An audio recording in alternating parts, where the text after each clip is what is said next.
Wired Axcess. We'll do it live.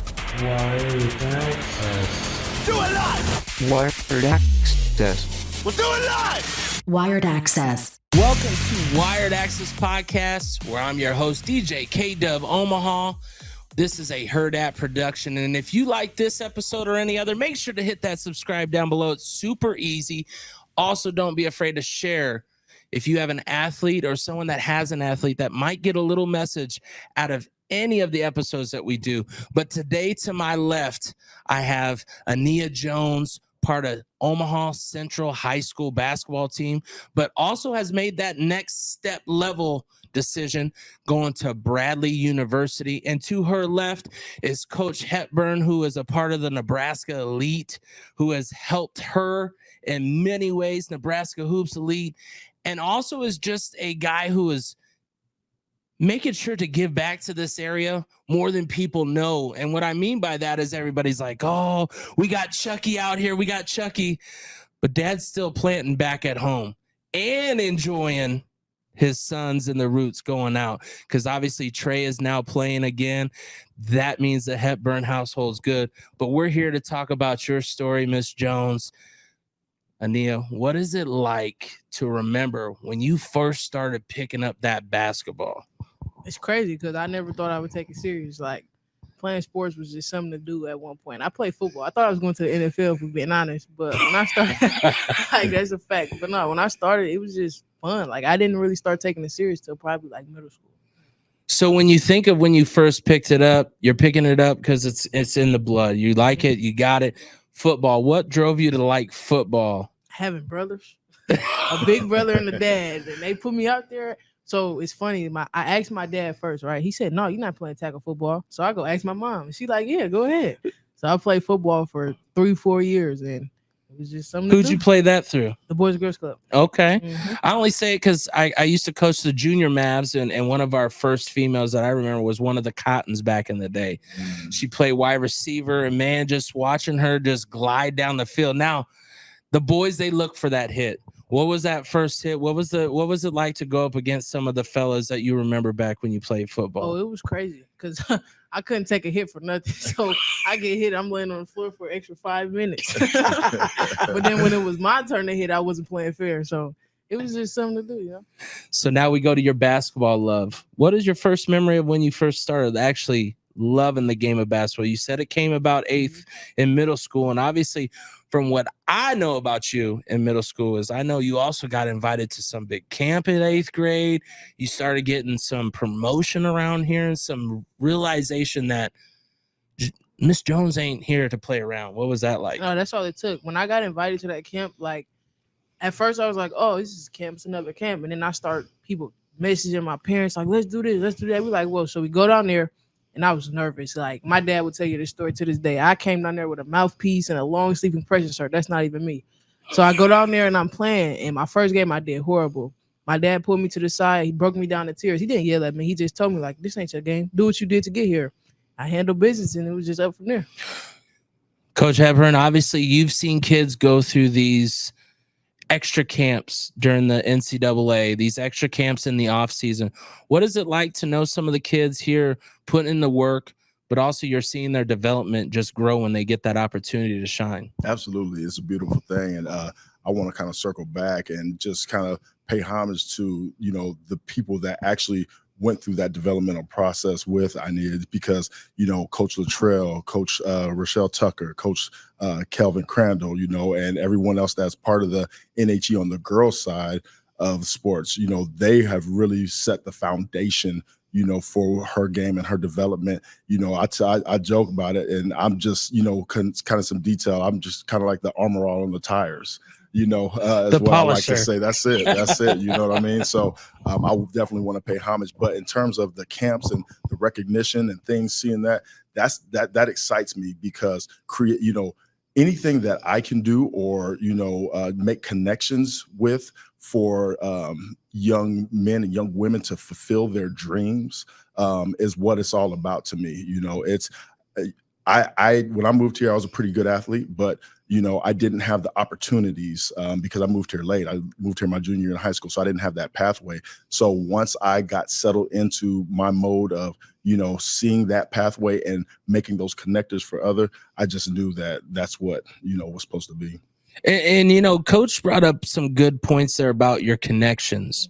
What's your first coaching connection? Who's the first coach that you remember kind of touching, and as far as really feeling them understanding that they have the most importance for you?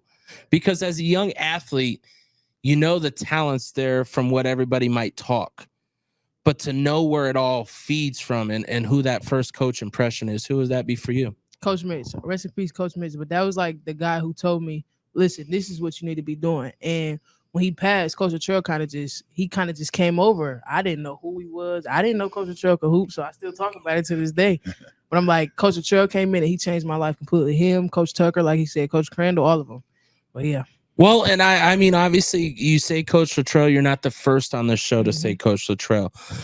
Obviously, Coach Latrell has his son now playing for Alabama, an SEC team, taking it to the other level after not just playing at Cal State Fullerton as a freshman and sophomore, but showing and putting Omaha on a map and not being afraid. You see those basketball players around you, ahead of you. What is it like seeing some of those people from Omaha being able to go out of town, but not forget where they started? No, I'm super proud of them. Like, I watch college basketball faithfully, especially when it's a hometown kid. Knowing them like my whole life, knowing the organizations they come from, it's good to see, but it's motivation too, knowing that they're from the same part of Omaha as me and they doing it, so I can do the same thing they do.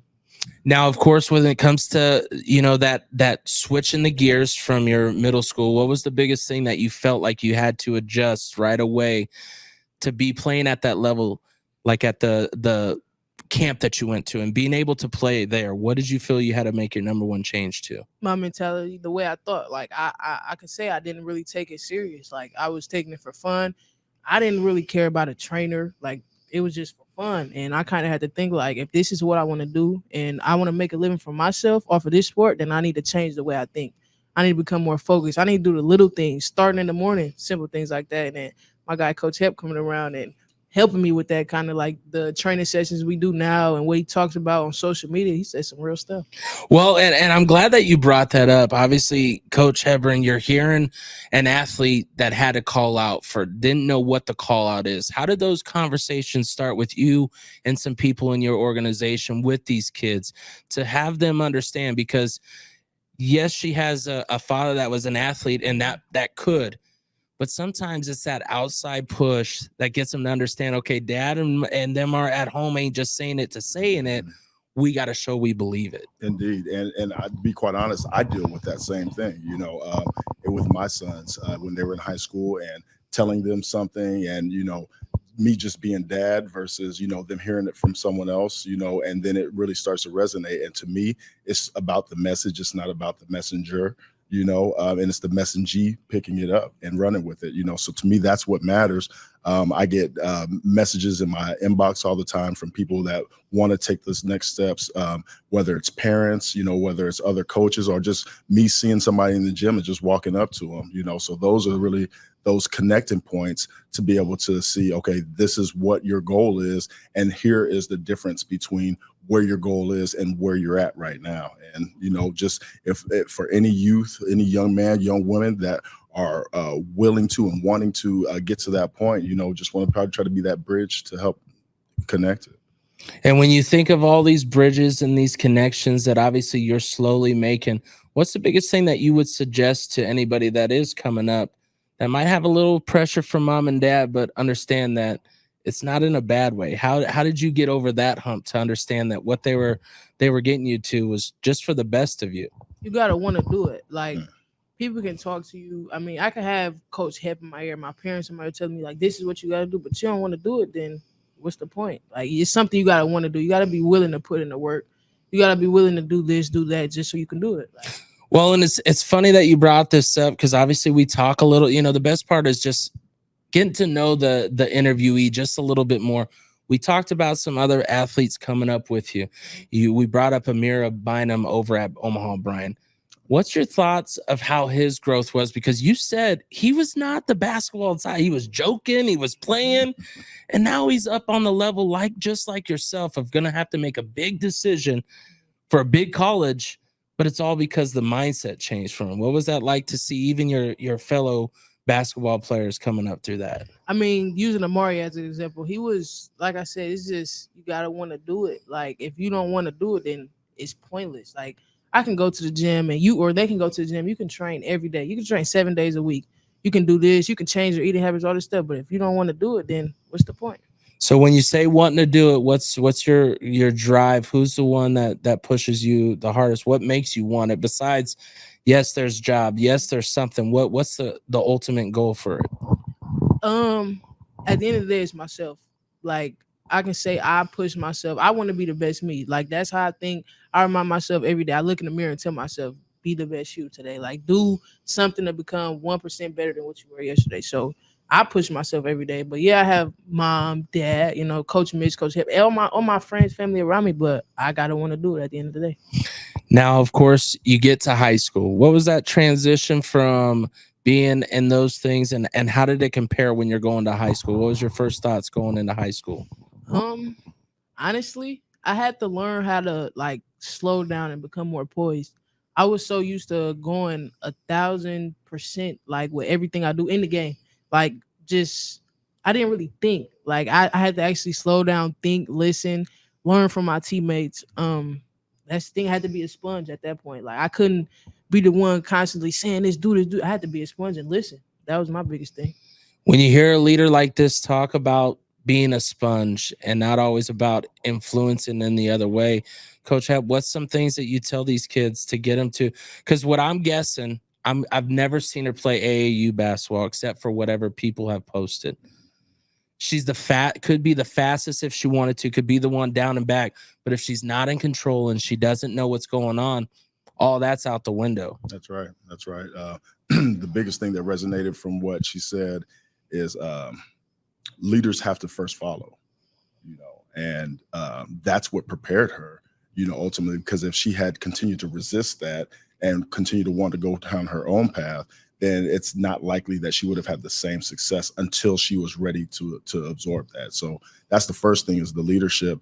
And, the other components of it, I think, is just the desire, the determination. The one thing that we always, talked about initially was game speed reps, going through it. Yes, you can go through the motion and you can have the technique down, but if it's not game speed, then it's not applicable to not where you're at currently, but to that next level. And, one of the biggest things in terms of what I go through in terms of preparing workout sessions is, what does she need for the next level? Not for here, not to win state, not to be all state, but for the next level, so that she's prepared for that and to walk into as seamless of a transition as it is. Well, I like that you're bringing up facts of a future. You're planting in these young athletes the understanding of, yes, it's a team game.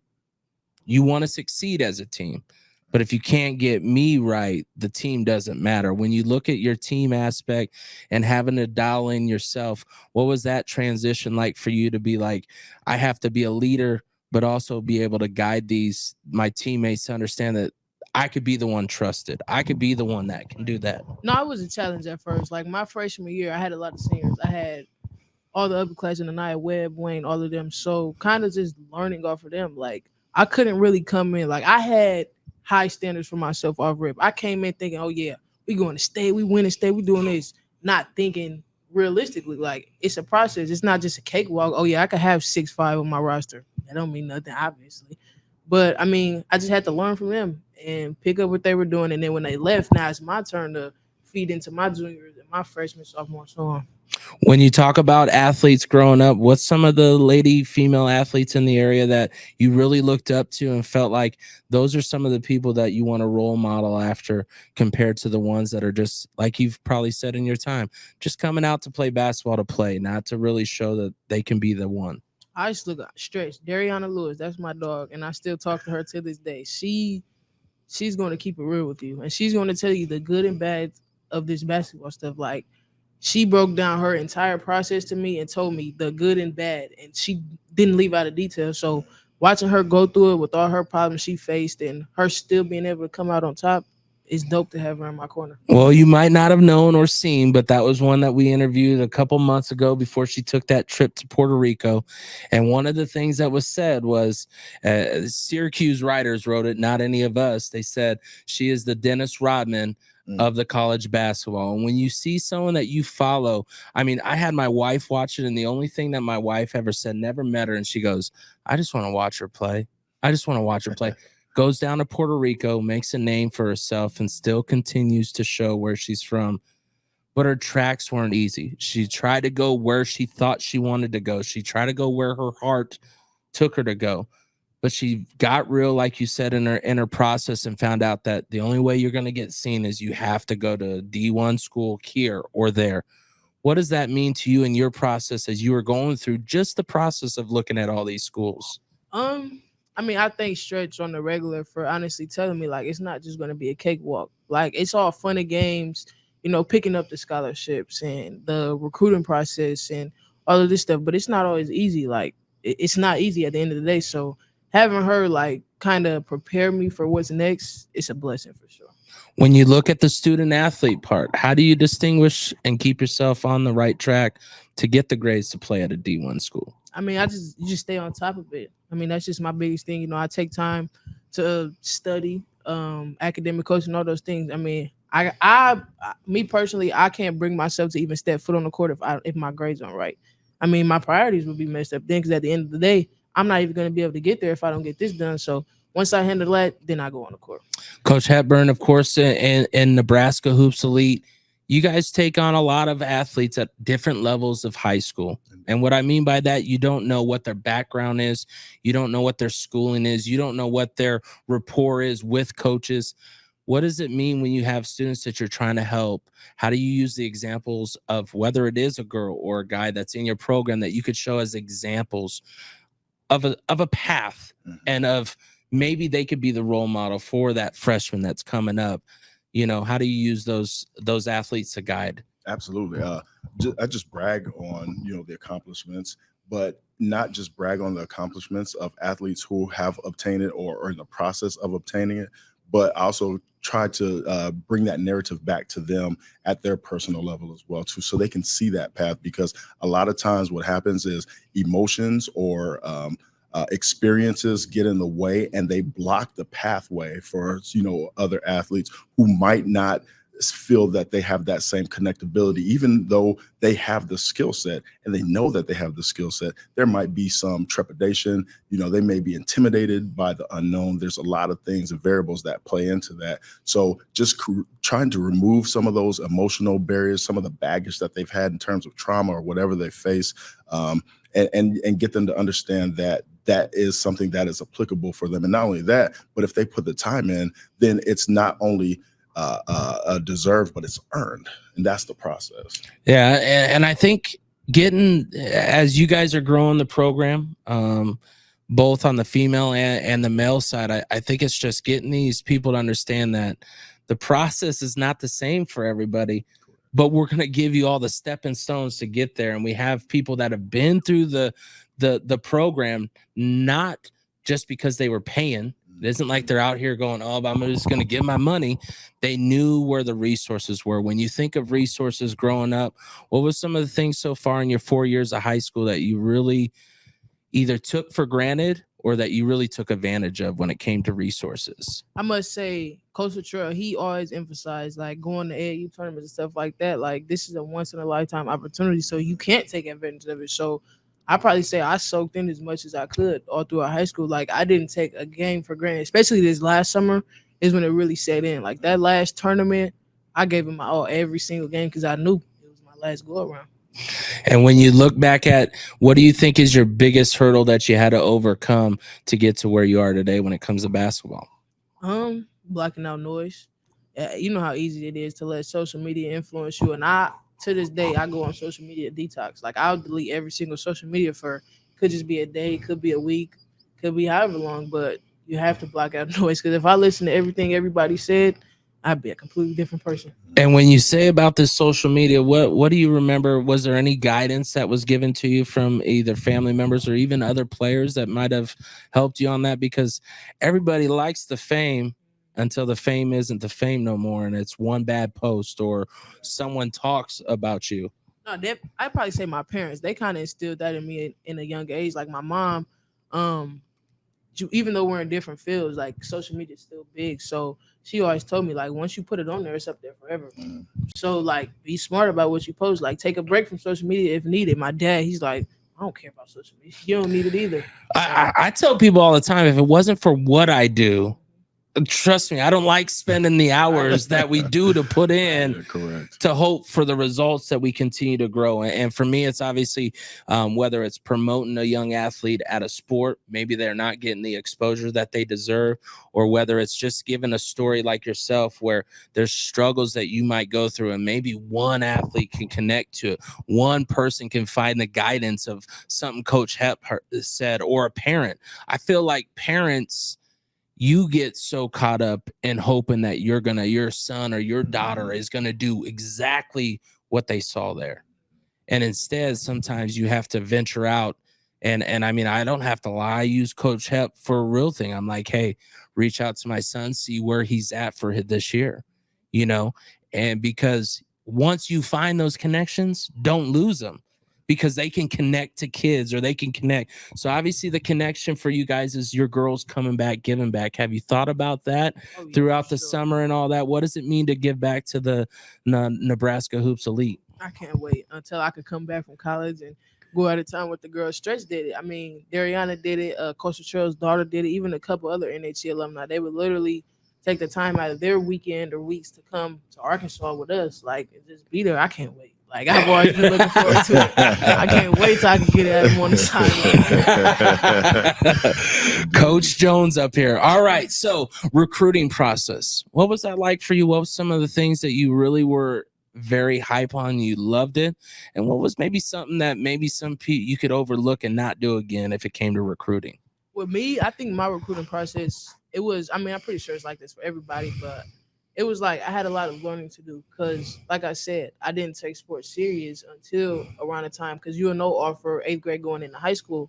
So at that point, I'm like, oh, snap, like, it's real. I wasn't used to a grown man calling my phone like, hey, what's going on? So I was like, what's up with this? But, I mean, it was a fun process. Like, the biggest thing that got to me was some coaches not really wanting a relationship with you. They was strictly just wanting you for sports, like, and that stood out to me.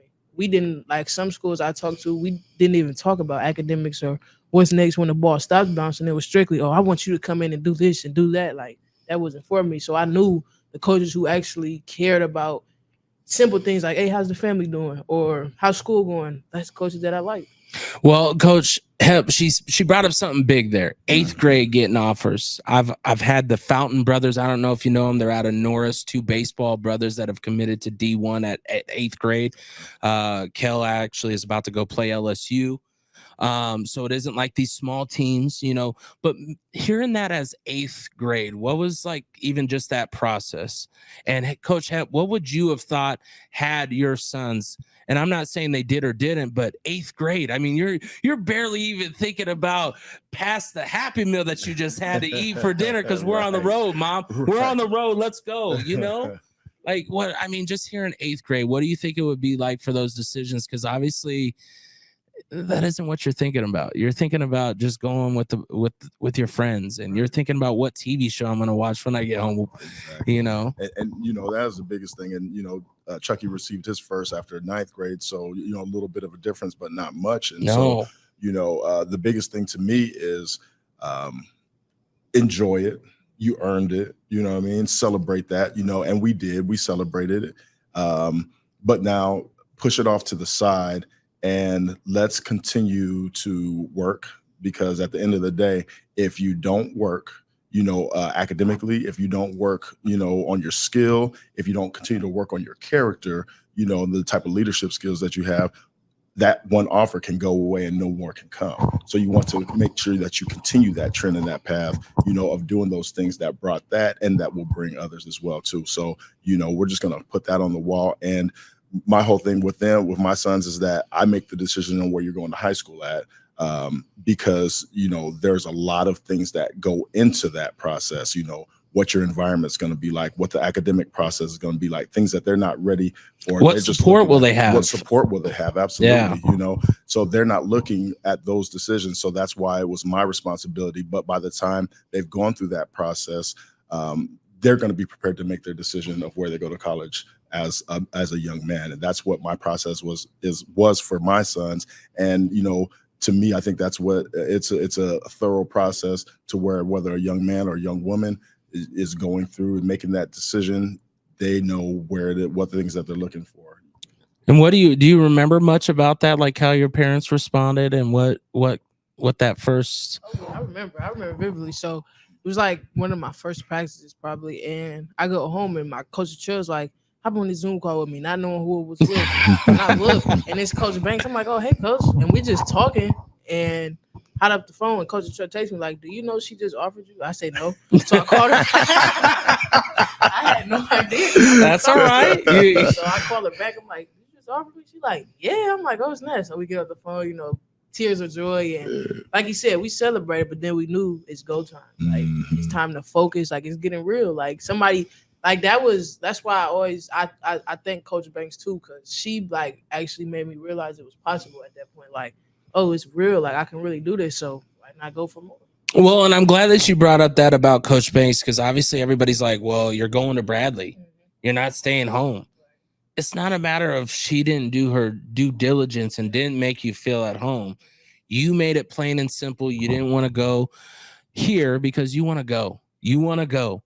What was that like when you finally made that decision that, hey, I appreciate it, Coach Banks, but I want to go? Was that, because I'm guaranteeing she probably is still in your ear until you are for sure sign, seal, deliver out of this state. It's crazy. So it was random. She called me one day and I was in Hy-Vee and she kind of just kept it real, like, listen to me. I know what you want. Just tell me straight up, like, is this what you want? I'm like, yeah. She was like, well, I'll help you reach out to other schools. Like, that's how real she is. And that's why I thank her. Like, she wasn't mad whatsoever. And we didn't really talk much after that, but she had kind of had that conversation with me months prior to me even making my decision. Like, she knew off rip, like, I didn't want to stay home, but she's like, I'm still going to support you. That's why I appreciate her. And that's great to hear from these local schools, because they have had a bad rap. And don't get me wrong, I'm not saying they've done good, done bad. I don't know. None of us are always behind those doors. It's rumors here, rumors there. But when someone can lay a track like that of saying, I'm telling you right now, she knew my decision before I knew my decision. You make that decision for Bradley. What was that like, just even having that conversation with yourself and your parents? What was the first thing that you remember from your parents when you decided that's where you wanted to go? We kind of knew. Like, even though Bradley was my first official visit, so I ended up taking 3 in total. And I kind of knew after the first one, like the way I clicked with the team, but I was always like, I'm gonna stay open, go to these other schools. And I went, and I appreciate them too. Like, it was fun. It became a hard decision after the visits, but I kind of sat down and thought, like, I know where I want to be. Like, it's obvious. I trust the coaches. I trust what they're building. I trust the players. I trust the other recruits in the 2024 class. So let's do it. And my parents were like, all right, like, they left it up to me. Coach Hep, from when you played sports to when your kids were going through recruiting, what was some of the changes that you had to go through from the player to the parent? And what's some of the things that you remember going through, just the decision making with your kids on that? I think the biggest change for me is the recruitment process going through the athlete as opposed to through the parent. That's something I really had to adjust to. I kind of took offense to it at first, and then, I just got accustomed to it as the process went on. But outside of that, as an athlete, I think some of the biggest changes, that I've seen is just the opportunities that are available, the exposure that's available, and the platforms. All those things are huge, and they give so much opportunity for our young athletes now to really step in and, fulfill the dreams that they want to be able to do. So. Do you remember, did Bradley coach let you know when the first time they saw you? Was it at AAU? Was it high school? I only ask because, of course, you got parents that question, how much AAU do I put my kid through? So it's crazy how that panned out. Can't remember his name off the top of my head, but he had hit my coach up. So Coach Ali was one of the coaches at Bradley. He was down here for somebody else, and we happened to have open gym. It wasn't even season yet, and guy called him like, "Hey, come check this kid out." So he comes in the gym, and I kid you not, I had no idea who he was. I didn't even speak because I'm like, who is this guy? I just see a huge guy. He's tall. He's probably like 6'4". I'm like, who is this dude in the gym? So I'm just playing, and honestly, I probably wasn't taking it serious. But it was like 6 of us. So fast forward about a week later, I get on the phone with both of them because the head coach and assistant coach are married. Get on the phone and they offer me. I'm like, oh snap, that was you. It feels more genuine though, right? Mm-hmm. When you didn't show to show, Right. you got to just be yourself. It's those little things that make it more feel at home when you choose Bradley. What was the biggest attraction to Bradley for you, and what was the thing that was like, this is home, this is where I want to be? Home away from home feel, and they kept it real. Like the people around me, and that's why my circle isn't so big now. Like the people around me, they're gonna keep it real with me, tell me right from right, wrong from wrong. And that's what they did off rip. Like they kept it real about everything, like with the players, with themselves, with what they're trying to build versus how they were in the past. And I trusted it. Like I'm always up for a challenge. So when they told me, listen, we're in the rebuilding process and this is what we're trying to do, I said, that's all you had to say, because I'm with it. Like, let's do this. I'm glad that you brought that up. Coach, obviously you see enough athletes that feel like they have to go to that one school. Maybe it turns out right, maybe it doesn't. I think a good example here even is Hunter going to Gonzaga. Great school. Up there in the top 5 in hoops. But it's not home. It's not where you find yourself. It's not who you end up being. And now look at him down at Wake Forest just going to town. And I'm sorry, NCAA, you are in for it for these kids. Say something. But like you're seeing these kids go through this process where you got to help them choose home over a name, over on the back, over the fact that so-and-so said, you ain't going to Nebraska, Chucky? I mean, how many times did you hear that through the process? I mean, you hear it just here at home. And you have to really hone these kids to understand it's all about whatever you feel in that heart. That's exactly right. Exactly right. And I think that the biggest thing I think for that process is to be able to understand and know what it is that you're looking for, right? The other element I think that's involved in it is being able to decipher what the coach is telling you, because at the end of the day, they're selling you on something, and you have every coach has to sell something. They have to sell it. They have to sell it, and so you have to determine, the authenticity of it, how it relates to you, and what it looks like for your experience. Because I think that a lot of kids get in situations where they're told certain things, and they go and find out that that's not what it is. The other layer of it is that sometimes we go in with expectations that may not be there as well, and we have to be able to earn it. And that's the one thing that I always preaches, earn it, go through it, earn it, compete. And if it's not the right opportunity or situation, then you can recalibrate at that time.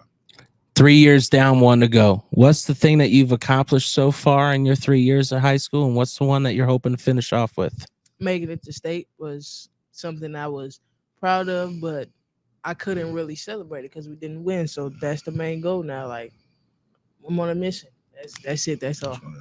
Was there anything that you would say? I think sacrifice is a hard word to use. Mm-hmm. You might not know that it's sacrifice because it's what you want to do. It's in your blood. Mm-hmm. It's what you got to do. What's some things that you feel like you have to make bigger decisions on that some of your peers are afraid of? My social life. Everybody can't be around, and that's just what it is. So, I mean, that was probably my biggest thing. People I've grown up with for forever, and seeing the difference versus where I want to be versus they're okay with being mediocre. I'm not. So my biggest sacrifice was tightening up my circle. Coach Hep, that's a strong word from someone that's still about to graduate. When you hear athletes find their calling as a senior or a junior, and they're really starting to hone in on that, how do you help as a coach, and how does the atmosphere that even just Nebraska hoops, I think, provides for these athletes, just to have that outlet, because they got to feel like they're not alone. They got to feel like the social group that they're getting is the closer people that have the same goals, because that's got to be the best part about doing the AAU. You ain't just playing with Central kids, and nothing against your school or nothing against any of them, but everybody that's on that Nebraska hoops wants to be there. They want to be where you want to be. What's that like, Hep? You know, it's beautiful to see it, because that maturation process, setting in early, you know, is critical, and it helps navigate that process, you know, of going from, you know, this is a dream to this is a goal to this is my reality to this is my life, you know, and that four-layered process is wonderful to see, because to be at the end of the day, we have a lot of adults that, you know, don't go through that maturation process, you know, and I see that on a daily basis just with my job, you know, just walking through society, you know, so many people with either fears, doubts, you know, resistance, reluctance, whatever it may be, don't internalize with that depth. So to see it, you know, take root and you know, such a young but old soul, you know, it's a beautiful thing to me. So, of course, we have to ask, what is it that you're going to leave as a legacy for Central? And what is the one thing that you feel like is just going to roll so easy when you go to Bradley? Honestly, I want to come back a lot. Like we talked about that. I want to come back, and like prime example, Martise Ivy. My freshman, I want to say every year so far, she's came in at least once and kind of told us about it, like what she believes that we're capable of. So my biggest thing that I want to leave behind is knowing all the players, like telling them you have to buy in to what Central is trying to build. Like Central is known as Champ High, so I think as Central being Central, our standards are already higher than more OPS schools. So if you buy in, because I trust Cooper, I trust the Central, you know, sports department, and if you buy into what they're trying to do, Central can change the game. That's for sure. We saw it with football. We saw it with, obviously, there's a big change in the female basketball realms. What's the game that you're looking forward to this year and that you already circled? I'll probably say that Bill West game. Just I like what Bill West, like they bring out another side of us. Like they push us. Like we have no choice but to be on our A game, because if we're not, they're gonna stump us through the mud. So that's the game that I really want to get to. I think that's going to test us this year. Like I know people don't expect us to be as good as I believe we're going to be, strictly off of last year. We have a lot to prove, and I think that's the game that's gonna be a statement game. Well, Coach Hep, she brought up a good thing there about OPS schools. It's not easy at a lot of these schools. How do you find that basketball is a different sport when it comes to the OPS? Because when it comes to football, they're having troubles. Basketball, they're just finding those realms. How is these teams finding a way? Is it because of the 5 people that you need compared to 22 that you need for a sport like football, and what's keeping them competitive? Yeah. You know, I think the biggest difference outside of the socioeconomical advantages or disadvantages that are there, I think that the support emotionally and the support in terms of guidance are the 2 biggest things that I see in terms of what propels or what can hinder, you know, athletes. All right. I have to ask, if there was a sport that you could play besides basketball and you could be the star of it, was there a sport growing up that you'd much rather do? Football. Just football? Just if the boys wasn't so big. Okay, all right. I like it. I would love to play football. I tell my dad, like, if they brought female like football into high school, I would play. I would have played in a heartbeat. Now, did you do any track? Did you do any of that stuff growing up? I went to 1 track practice and I never went back. What was that turnaround like? It wasn't for me. Like I couldn't gut other people being 30 times faster than me. I thought I was so fast. And this was just the warm up. This was the warm up. And I'm coming in last. I said, nope, it's not for me. Well, I greatly appreciate your time and obviously your story. It's obviously going to go far between the Nebraska Hoops Elite. It's going to go hard for Central. When you look across the board and you look across the teams, what's the one thing that you feel like your team's going to bring different this year to possibly get you that opportunity that you're looking for in a state championship? I think we're gonna bring a different energy. Like it's little things right now. Like how our practices are going is different than what I've seen in my other 3 years. Our energy is gonna be completely different, and I think that's gonna stand out. We trust each other way more, having this time together, and our juniors kind of knowing like this is the seniors' last go around. They're willing to buy into what we're trying to give to them, and yeah, I think it's got to be ready. And as far as college, of course, it's Mhm. hard to say what Bradley's going to get because there's going to be a lot of development through this winter. But what's the number one thing that the 2024 class is going to bring to Bradley next year, and is really the selling point of why you're going there? Honestly, I think I probably say we all have our own little things that we bring in. Like we got a shooter, we got a big, and then we got me kind of like bully. So everybody got their own little parts that they're gonna bring in. I think it's all gonna come together in the end. Well, Coach Hep, I greatly appreciate your time. What is the biggest thing obviously coming for when you see athletes like Miss Jones here representing the Nebraska Hoops Elite, not just on the male side, but you got females that are coming through and giving back to the program, and what's the biggest change that's going on with the Nebraska Elite? Yeah, so first layer of it is beautiful to see. I see an evolution in girls and women's basketball that's happening before our eyes, and I don't know, how many people really take notice of that. But I'm telling you, the things that are happening right now they're tremendous, and whatever little role part that I can play in it, in terms of development, in terms of encouragement, whatever it is. I'm 10 toes in it. And in terms of Nebraska Hoops Elite,